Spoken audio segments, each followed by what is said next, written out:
အားလုံးပဲမင်္ဂလာပါရှင်မြတ်တင်ခါစောတာတော်ရီဒီမှာကြိုဆိုလိုက်ပါတယ်ဒီရီလေးကဆိုလို့ရှိရင်2025ရဲ့လက်ကျန်ရက်တွေမှာကိုယ့်ရဲ့လောက်ကိုင်းငွေကြီးချင်းကြီးအခြေရေးလူမှုရေးကိုကြည့်ပြီးမှဖြစ်ပါတယ်နောက်ပြီးတော့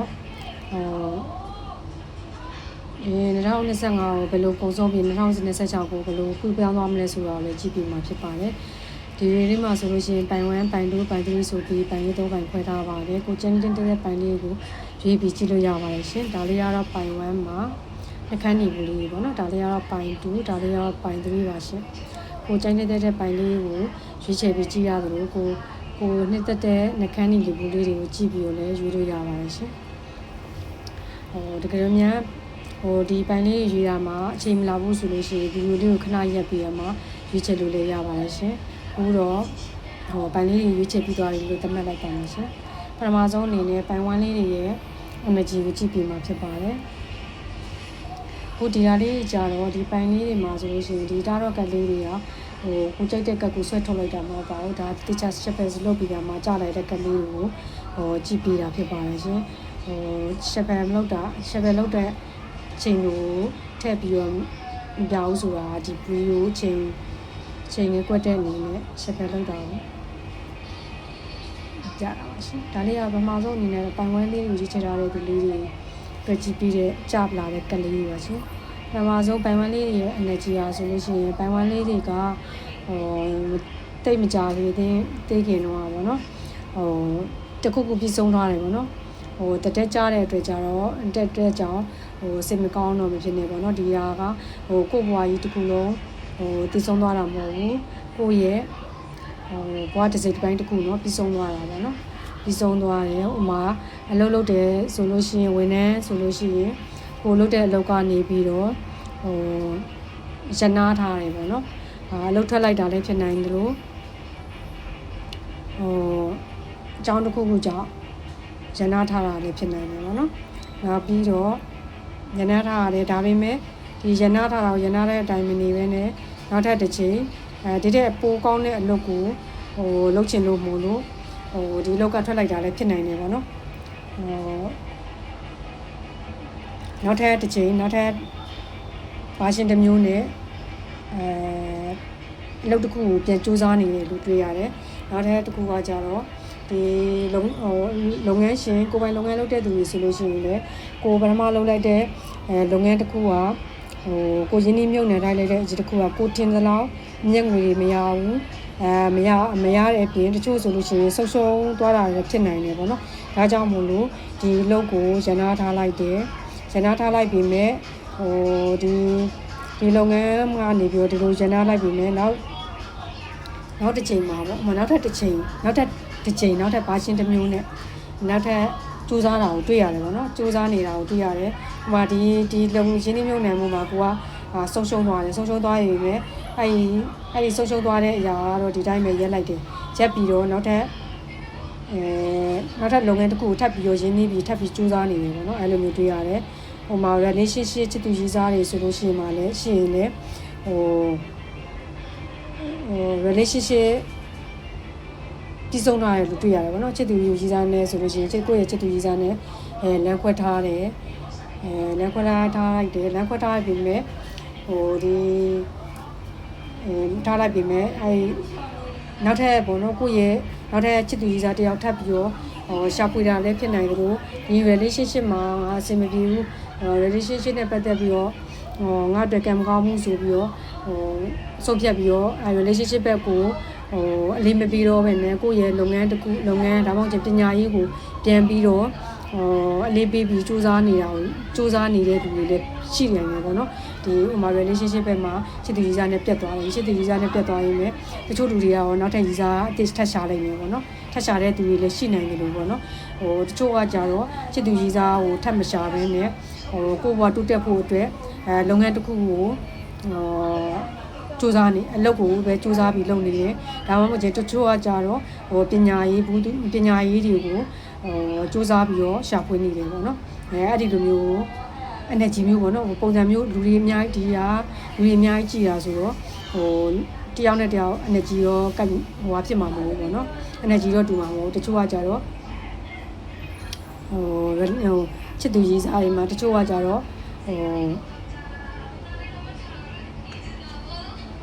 အထားခံခဲ့ရတာဖြစ်နိုင်တယ်လို့တချို့ကကြတော့ကိုယ်ထားခံရလည်းဖြစ်နိုင်တယ်ပေါ့နော်ကိုယ်ထားခဲ့တာလည်းဖြစ်နိုင်တယ်ဒါပေမဲ့နောက်တစ်ချိန်ပြန်ကြိုးစားနေရပေါ့ပြီးဆုံးသွားတဲ့ relationship ပြီးဆုံးသွားတဲ့ relationship မှာဒီတိုင်းမနေဘဲနဲ့ကိုယ့်အကိုနောက်ထပ်တစ်ခုနဲ့နောက်ထပ်ဘာချင်းတစ်ခုနဲ့နောက်ထပ်ခြားအရာကိုလည်းပြန်ပြီးတော့နောက်တစ်ချိန်ကြိုးစားနေရလည်းဖြစ်နိုင်တယ်ပေါ့နော်နောက်ကျရင်ရည်စားတဲ့ထပ်ရှာနေရလည်းဖြစ်နိုင်တယ်ပေါ့နော်နောက်ပြီးတော့ဒီခုတတိထားမိရကပိုင်ဝမ်းလေးတွေကကြတော့ဆုံးဖြတ်ချက်တစ်ပြက်ချက်ရင်းပြတ်သားတယ်လို့ပေါ့နော်တစ်ဖက်မှာလည်းသနာကျင်တာတတ်တယ်တစ်ဖက်သားကိုကုညီတတ်တယ်အဲဒီလို energy မျိုးတွေ့ရတယ်ပေါ့နော်နောက်တစ်ခုကကြတော့ပေါ့နော်တချို့လူတွေကကြတော့ဝကြွေးပြီးဆုံးသွားတာလည်းဖြစ်နိုင်တယ်ပေါ့နော်တတဲ့ energy ရပါတော့ဝကြွေးပြီးဆုံးသွားတယ်ဥပမာဒီလုပ်ငန်းဝန်ထမ်းဆိုလို့ရှိရင်ကိုကဒီလုပ်ငန်းထဲမှာကိုကကြိုးကြိုးစားစားလုပ်တယ်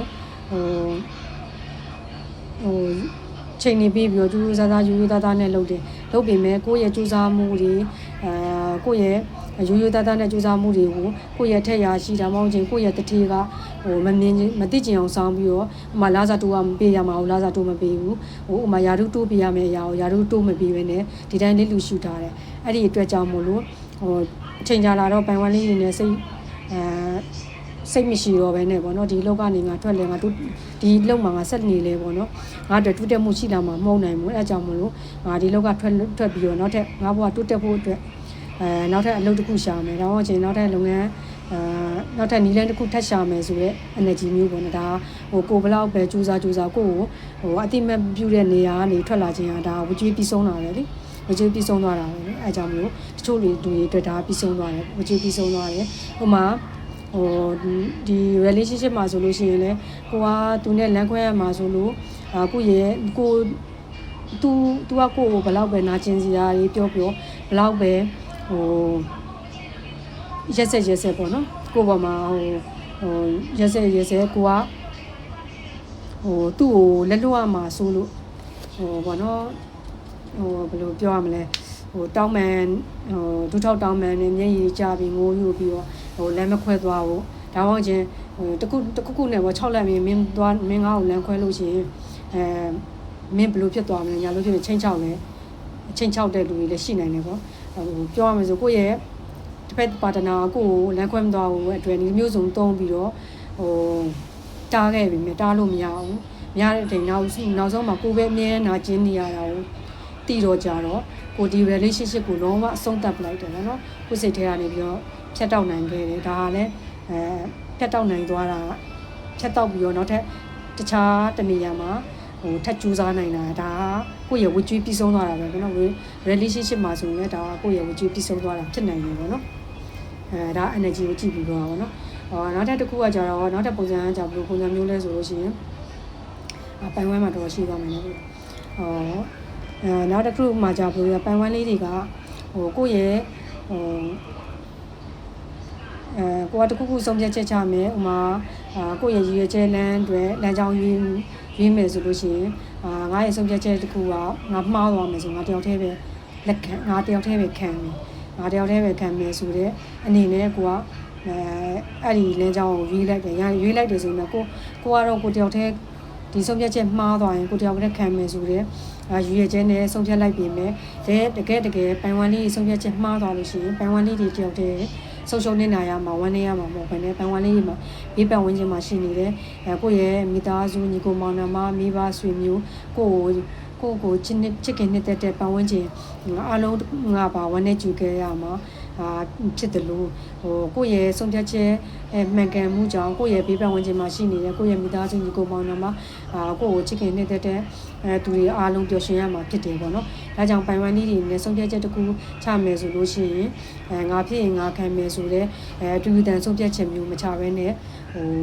ငါတခုခုမှားခဲ့လို့ရှိရင်ငါရဲ့မိသားစုငါရဲ့ညီကိုမောင်နှမငါရဲ့မိဘဆွေမျိုးတွေတခုခုငါဆုံးရှုံးတယ်လို့ငါဆုံးရှုံးနေတာတွေကိုသူတို့ပါဆုံးရှုံးနေတာရလိမ့်မယ်ဥပမာငါလဲသွားရင်ပေါ့နော်သူတို့ပါဒုက္ခရောက်လိမ့်မယ်ဆိုတော့အတွေ့မျိုးလေးနဲ့ ထားပြီးတော့ဆုံးဖြတ်ချက်တွေကိုစင်စင်ချင်းချင်းလေးဆုံးဖြတ်ချက်ချပြီးတော့ရွေချက်တွေကိုလမ်းကြောင်းကိုတည်တည်ချာချာလေးရွေးချယ်စီခြင်းနေပေါ့နော်ဒါကတော့အကြံပေးတာပေါ့နော်energy ကတော့ပထမဆုံး energy ပဲပေါ့နော်energy ကတော့ပထမပြောသွားတဲ့အတိုင်းပဲပေါ့နော်ဒါဒီ energy ကိုက်ညီတယ်ဆိုလို့ရှိရင်တော့ဒီပိုင်လေးကိုဆက်ကြည့်လို့ရပါတယ်ရှင်ပထမဆုံးအနေနဲ့ပိုင်ဝမ်းလေးတွေရဲ့အလုပ်ကင်မှာဆိုလို့ရှိရင်ပိုင်ဝမ်းလေးတွေကအလုပ်တအားကြိုးစားတဲ့သူမျိုးအလုပ်ကိုချစ်ခင်နှစ်သက်တဲ့သူမျိုးတို့တွေ့ရတယ်ပေါ့နော်ကိုလုပ်တဲ့အလုပ်ပေါ့နော်ရိုးရိုးသားသားနဲ့ကြိုးကြိုးစားစားလုပ်တယ်ဒီပိုင်ဝမ်းလေးတွေလုပ်တဲ့အလုပ်ကပေါ့နော်ကိုယ့်ရဲ့တတိဒါမှမဟုတ်ကိုယ့်ရဲ့အရာရှိရဲ့လက်အောက်မှာထိတ်ချုံမှုအောက်မှာလုပ်ရတဲ့အလုပ်မျိုးဖြစ်နိုင်တယ်လို့ပိုင်ဝမ်းလေးရေလောက်ကကိုယ်ပိုင်လုပ်ငန်းဖြစ်ခဲ့သည်ဆိုရင်တော့မှဘောနော်ဥပဒေတရားဥပဒေဥပမာစီမင်းနေစီကန်းနေပေါင်းနေတဲ့ကြားထဲမှာလုပ်ရတဲ့အလုပ်မျိုးဖြစ်နိုင်တယ်ပိုင်ဝမ်းလေးတွေလုပ်တဲ့အလုပ်ကstress တွေများနိုင်တယ် PR တွေများနိုင်တယ်ဒါပေမဲ့ပိုင်ဝမ်းလေးတွေဒီလုပ်ကိုတကယ်ကိုကြိုးကြိုးစားစားလုပ်နေပေါ့နော်ဥပမာဒီလောက်ကပိုင်ဝမ်းလေးတွေငယ်ငယ်ကလေးတိုင်းလုပ်ချင်တဲ့ဝါသနာပါလို့တကယ်လုပ်ချင်တဲ့အလုပ်ဖြစ်နိုင်တယ်လို့ပိုင်ဝမ်းလေးတွေနဲ့ဒီလုပ်ကိုလုပ်ရဖို့အတွက်ဘောနော်တရားကြီးကြိုးကြိုးစားစားနဲ့လုပ်ခဲ့ရစူးစမ်းခဲ့ရတဲ့အလုပ်ဖြစ်တာကြောင့်တန်ဖိုးထားပြီးစူးစမ်းပြီးလုပ်တာလည်းဖြစ်နိုင်တယ်ပေါ့နော်ဒါကြောင့်မလို့ပိုင်ဝမ်းလေးတွေကလုပ်စူးစမ်းတဲ့သူဖြစ်တဲ့အတွက်ကြောင့်ဘေးပန်ဝင်ချင်မှာတော့လုပ်စူးစမ်းတဲ့သူလို့ဝိုင်းချမွန်ခံရမယ်ပေါ့နော်ကိုရာကလည်းတကယ်စူးစမ်းတဲ့အကြောင်းအတွက်ကြောင့်မလို့ကိုယ့်ရဲ့လုပ်ငန်းနဲ့ပတ်သက်ပြီးတော့စကေးတွေမြင့်နေမယ်ပေါ့ပြောရမယ်ဆိုလို့ရှိရင်ကိုယ့်ရဲ့လုပ်ငန်းတွေကျွမ်းကျင်မှုကလည်းတကယ်တိုးတက်လာနိုင်တယ်ပေါ့နော်ဒါပေမဲ့ပိုင်ဝမ်းလေးတွေကအလုပ်စူးစမ်းတဲ့အတွက်ကြောင့်မလို့ကိုယ့်ရဲ့ဒီလုပ်ကိုတကယ်တံမိုးထားပြီးကြိုးကြိုးစားစားလုပ်တဲ့အတွက်ကြောင့်မလို့အိတ်ချိန်စားချိန်မနာချိန်တောင်မှန်မှန်ဖြစ်ပြီးတော့ပေါ့နော်ကိုယ့်ရဲ့ကျန်းမာရေးတောင်ထိခိုက်လာနိုင်တယ်ပေါ့နော်ဒါကြောင့်မို့လို့အလုပ်စူးစမ်းတာကောင်းပါတယ်ကောင်းပေမဲ့ကိုယ့်ရဲ့ကျန်းမာရေးတွေထိခိုက်လောက်ရလောက်တဲ့အထိတော့မကြိုးစားတင်ဘူးလို့ထင်တယ်ပေါ့နော်ကိုအိတ်ချိန်လေးနားချိန်လေးစားချိန်လေးရောမှန်အောင်တော့တတ်မှ